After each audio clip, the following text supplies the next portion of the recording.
Suitcase ব্যবহারে লাগবে licence. রাস্তায় সুটকেস নিয়ে বের হলেই সাথে নিতে হবে লাইসেন্স, নয়তো গুনতে হবে জরিমানা, নয়তো খেতে হবে মামলা। শুনে ভাবছেন এ আবার কেমন আজব নিয়ম নীতি।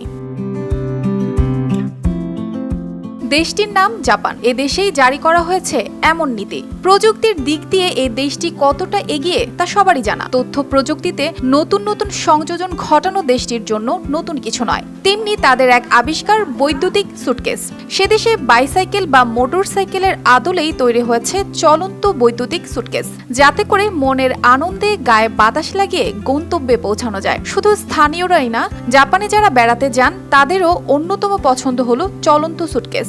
তবে বিমানবন্দরে এই সুটকেসে চড়ে ঘুরে বেড়ানো যায় না। এ বিষয় নিয়ে জাপানি কর্তৃপক্ষ কঠোর অবস্থান নিয়েছে।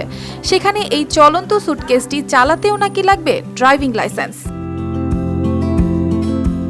নতুন এক্সপেল এর নতুন ফর্মুলা আরপিএম এর ডুয়েল অ্যাকশনে ঘরের মশা বাঁচবে না, বাইরের মশা আসবে না। জাপানের দুটি গুরুত্বপূর্ণ বিমানবন্দর কর্তৃপক্ষ ভ্রমণকারীদের সতর্ক করে জানিয়েছে, তাদের বিমানবন্দরের মধ্যে এই ধরনের মোটর চালিত সুটকেসে চড়ে ঘোরা যাবে না। জাপানের সংবাদ সংস্থা কিয়োডা এ তথ্য দিয়েছে।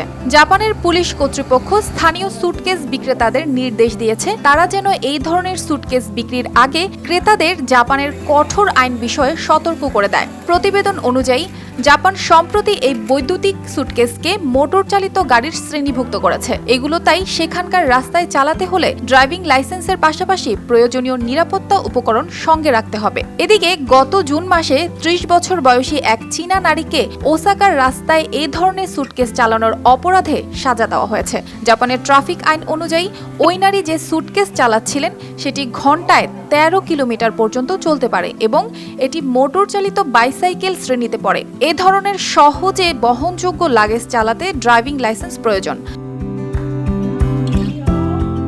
মোটর চালিত এই বৈদ্যুতিক সুটকেসগুলো অনেকটাই শিশুদের স্কুটারের মতো। এগুলো লিথিয়াম আয়ন ব্যাটারিতে চলে। সাধারণ ভ্রমণকারীদের পাশাপাশি প্যারিস হিলটন ও শিল্পা শেঠির মতো তারকাদেরও এ ধরনের সুটকেস ব্যবহার করতে দেখা যায়।